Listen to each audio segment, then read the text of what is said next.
Oke guys, selamat datang di Yuan Channel. Pada video kali ini saya akan berikan tentang bagaimana atau apa penyebab dari penyakit gula atau penyakit diabetes mellitus guys. Tapi sebelum saya mulai videonya, ada baiknya kalian merasa channel ini bermanfaat, memiliki manfaat untuk kalian, silakan klik tombol subscribe, like, dan juga komen apa-apa yang kalian butuhkan tentang informasi-informasi terkait kesehatan guys. Baik, kita langsung saja masuk ke videonya.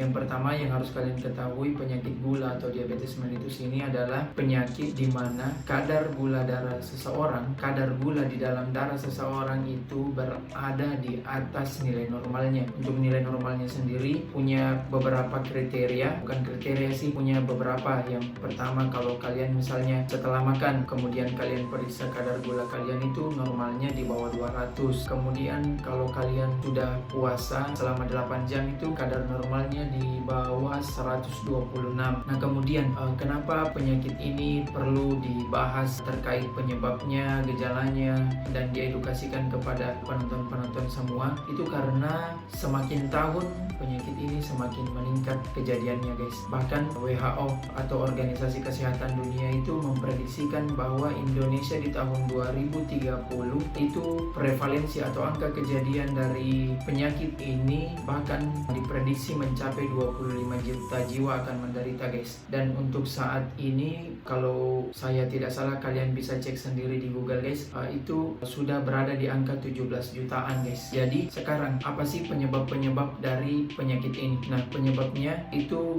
berbeda guys. Kita harus ketahui dulu sebelumnya tentang jenis-jenis dari penyakit ini. Penyakit ini ada dua jenis, yaitu tipe 1 dan tipe 2. Kalau untuk gula basah dan gula kering itu sebenarnya di dalam medis tidak ada ya guys. Nah, untuk tipe 1 sendiri di Indonesia itu sangat jarang kejadiannya. Sampai saat ini untuk penyakit gula tipe 1 ini masih jarang kejadiannya di Indonesia guys. Jadi saya tidak akan bahas tentang itu, dan yang akan saya bahas adalah penyakit gula tipe 2. Nah, apa sih penyebab dari penyakit ini yang tipe 2 ini guys? Sebenarnya untuk tipe 2 ini ada satu faktor resiko yang sangat berpengaruh guys, yaitu pola hidup kita. Pola hidup yang salah. Pola hidup yang salah maksudnya di sini adalah yang pertama, pola makan yang buruk. Nah, pola makan yang buruk ini guys, maksudnya adalah kalian makan tapi kalian tidak tahu tentang komposisi gizinya. Bisa jadi kebanyakan di Indonesia nasi adalah makanan pokok, itu sudah tidak bisa dipungkiri lagi. Namun perlu kalian ketahui, komposisi dari nasi ini adalah karbohidrat, di mana karbohidrat di dalam tubuh akan diubah menjadi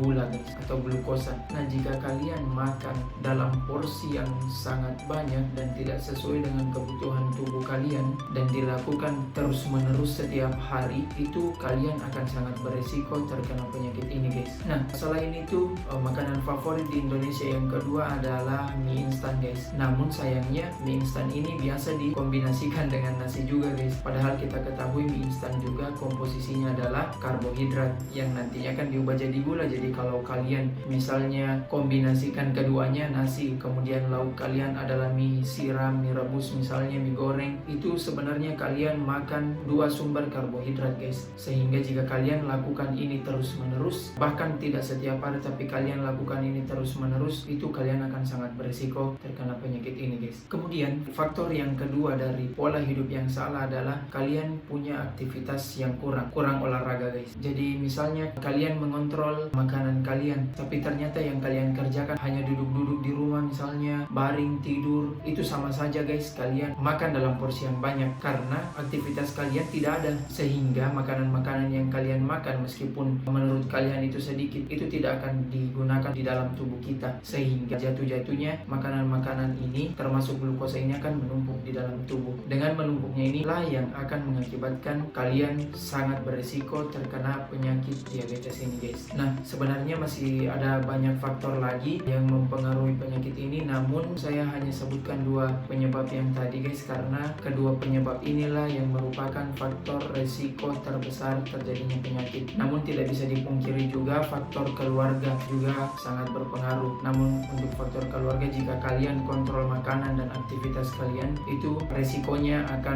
rendah guys, atau akan menurun. Nah baik, mungkin itu saja yang bisa saya jelaskan terkait penyebab dari penyakit ini. Untuk di video selanjutnya saya akan berikan kepada kalian tentang apa sih gejala-gejala yang khas untuk penyakit ini, sehingga kalian bisa curiga bahwa kalian terkena atau menderita penyakit gula atau diabetes ini guys. Jadi silakan klik tombol subscribe supaya kalian tidak ketinggalan video selanjutnya. Like jika menurut kalian video ini bermanfaat, dan juga jangan lupa share ke teman-teman dan keluarga kalian. See you next video.